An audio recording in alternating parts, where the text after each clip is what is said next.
Welcome, this is Gabriella with another finished mini album. This one was quite a project in the making. I got inspiration from some papers a friend of mine from Romania sent me, and this is some of the papers. By the way, thank you, Ioana, and happy birthday. The colors are very different than the ones you can buy in United States. I don't know if it was just this particular collections or manufacturer, but I noticed papers printed in Europe or for the European market have a little different patterns and colors. You can see this kind of gray blue.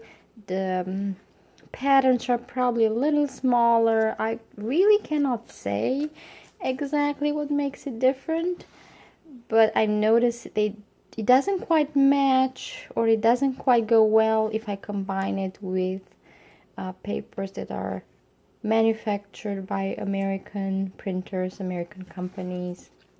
So once again, I don't know the name of this paper. It's very pretty, very unusual shades. Unusual for me, I guess. Butterflies and flowers and grays and blues and a little bit of teals right here for this first page that I put together. Another inspiration came from a stencil I got, and that gel medium. I don't know if you can see the dimension that this pattern has. The light is not the best to film this, but I wanted to go ahead and get it done. And the flowers is a mix of different kind of brands I picked here and there that I had in my stash. Some vellum and this silver paper I got at a yard sale.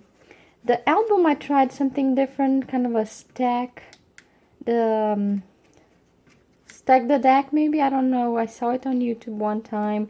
I didn't quite pay attention to the measurements, so I have kind of an odd spacing, but my goal was to create as much space for flower and dimensional. You can see the pop dots, the wires from this paper roses and whatnot. So I'll try to go page by page, show you what I put together. The leaves you see here are Martha Stewart punch. I was looking for another one with a kind of a different pattern. I haven't found one yet that I quite enjoy as much as this one. I use this on probably all my project with flowers. I kind of getting a little tired of the look, but I still like it. Inks, I don't know the brand. They have like a teardrop shape, have all sorts of shimmery to them, gold and pearl and whatnot. So again, I made these papers with the stencil and the gel medium. The flowers are from different collection. I think this is one of those value packs you get at Joann on Michael's. Some enamel dots in kind of like a faded gold. I tried to make some pockets. I had bought this cartridge for a puncher, and it only works with that particular puncher, so then I end up buying the whole set. It was a bit of a mess, but in the end I like the result. It looks really pretty. The die cuts are also from my friend Ioana. Thank you so much again.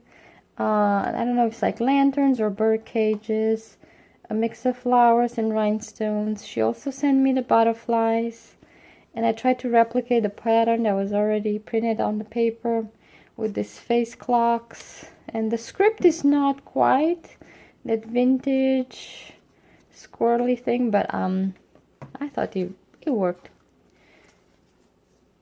This is probably one of my favorite pages. I like this gray, kind of a warm gray cauliflowers. I didn't know what I was gonna do with them at first, but then they just work well. And a die cut that I cut in half just to add a little bit of a background interest, and a half of it went up to the top. And I should have thought about this flower so it won't get squished right in the corner. This might be Prima roses. I don't know exactly what I bought them from, and I saw this in a video how they curled those wires. At first I didn't know what to do with them. I thought cut them off, but then it added just enough punch of color and interest to this page. This one was a little bit different. It had more yellow, and I said, well, let's just go with it. And I put some gold ink on these butterflies. These are also from Joanna. A lamppost. This corner. This is probably one of my favorite things I've seen in scrapbookers doing. It's building these corners of layered flowers and leaves.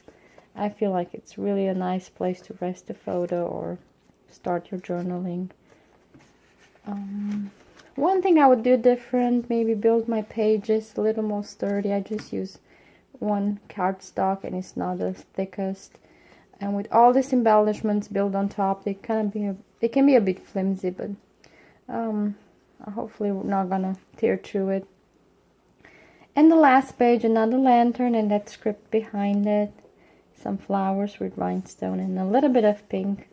It's almost like a peachy pink inspired by this paper. Thank you so much for watching. I'll see you later.